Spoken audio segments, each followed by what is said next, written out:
Jake. I'm Tom. And we are VIMTV, Velocities in Music, the best kept secret in music reviews. Today we're going to review the new album, the 6th album in 10 years from the Mars Volta, called Noctourniquet. I gotta say, I absolutely hate that album title. I think it's so lame. So lame. But it's just pretty about... typical. Right. Yeah, for Mars Volta. But it's just about the only lame thing about this album. True. Yeah. This album, at first, if you're not... Okay, so if you're not familiar with the Mars Volta, at the drive-in, they split up, then, Cedric and Omar got together. Omar's like this genius guitar player and compositional rock music maker. They throw all this like crazy new prog, psychedelic rock music together and have done so, 6 albums in a decade. Now, these guys have produced album after album. It was like every year and a half you had a new Mars Volta album. True. Until Bedlam came out in like 2007, 2008. I think, yeah. And January 2008, I'm pretty sure. There you go. And then, you had another year, and then Octahedron came out, the most recent release, which that got kind of mixed reviews. Some people love it, some people didn't like it. We were kind of on the fence. We were kind of on the fence, yeah. There was some good things, and there were some not so good things. That's the way it goes.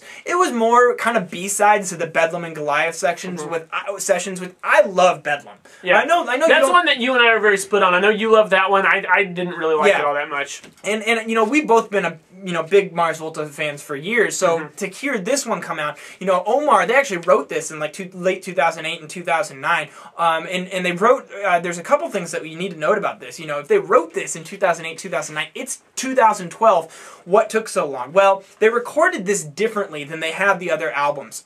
Omar, typically in the past, would write and compose and have an idea of where all of the music was going and the direction, and he would bring in each of the other artists in, and he would let them only hear what he was doing, and then they would make parts to it. So it really captured the individual essence of that art, of that musician, and made the sound very talented and crazy at all times. It was a really cool style. They went with a more traditional approach for Noctourniquet, where they wrote this in more of a studio session and then kind of added stuff. Everyone heard everything before they added their parts. Now, Omar is kind of an intense guy, wants to put out things at a high pace, and has forced all these albums to come out at such a high pace. So he was ready to go. Cedric wanted to slow down and take a break, so it took a couple years, and they laid down some vocals. How could anyone keep up with Omar? Right, it's impossible. And he's doing solo albums he's on top of this. Like in the double digits of solo albums. So, it's crazy. Some band history there. We love the Mars Volta. We were excited about Noctourniquet. It's a different direction and a different sound. This album, clearly, just from the change in recording style, is more focused than anything since Deloused and the Comatorium. It is the first album to really use electronic melodies or effects as a major instrument in the mix, and while it never ever relies on that, no, never. It still feels just like a rock album. Yeah, prog. Yeah, how else can we describe this that separates it? Well, in that way, it actually, I mean, these guys to me are like they're like the epitome of the new wave of prog rock. And they pull a lot from bands like Mahavishnu Orchestra and King Crimson and Emerson, Lake and Palmer. Right. And if you listen to like King Crimson and Emerson, Lake and Palmer, I mean, they've got lots of electronic stuff. So really, with this move where they're incorporating more of the electronic stuff, it's actually just even more like that 70s prog than ever. Or even like Kansas, which I mean is a little more early kind of radio rock. Yeah, they're more prog stuff.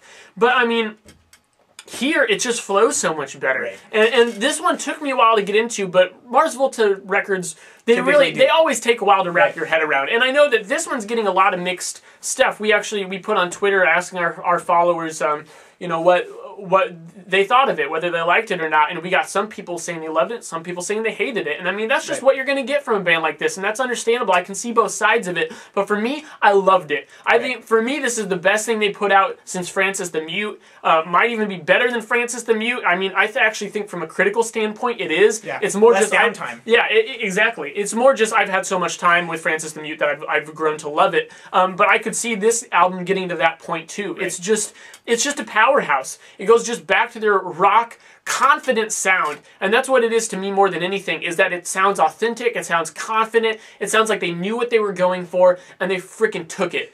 Just no BS, just going right for it. And what I love about it is the variety that you get here. Mars Volta albums in the past, so Francis the Mute, you didn't have any short songs on that CD. Well, I guess, you know, track 5, which was divided up into it was a big movement and divided up into these little sections. But, you know, long track lengths with lots of really high highs and really low lows. And you had that in most of the albums other than Bedlam, which was just, the whole time. Right, the whole time, all 70 minutes of it. This album's 65 minutes, and you get some like 4-minute, 3-minute, 5-minute tracks. But you also have a couple longer tracks too. But you get the whole shebang from the Mars Volta. You get their more intense moments, their more moody moments. You even get some new experimental stuff that you haven't heard before from them. It's so much more balanced than anything they've done in a long time. It's just, it flows so well, and they all those songs work together. Where because there's more of an electronic edge to this album, you'll get some synths or some keyboards in there from time to time. There's obviously a much bigger role placed on the production. And that kind of spotlights. I really felt like this album had more oomph, more precision in what I was hearing. Now, there's a couple times where I didn't jive, like the chorus of track 2, Aegis. Is that how you say that? I don't know. Who knows with the Mars Volta? but you know, all in all, I felt like everything about this album was really solid and really well done. I'm very pleased with it. It is a concept record. I apologize. I don't try to keep up with the Mars Volta's concept because they're just how can you? They're just above my head. That's something for the super fans to do. But you don't need to know it to enjoy the music. It's one of those things. Maybe it'll enhance it. I don't know. Exactly. I think it's just something cool when a band's willing to do that for their super fans. You know, it just adds that extra level for you to get into the music, and that's something that you have to respect when an artist does that.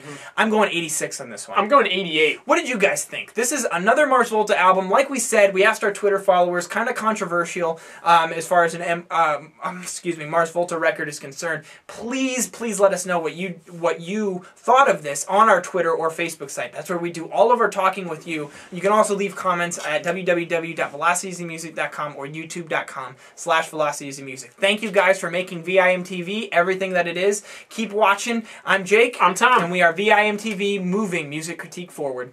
For days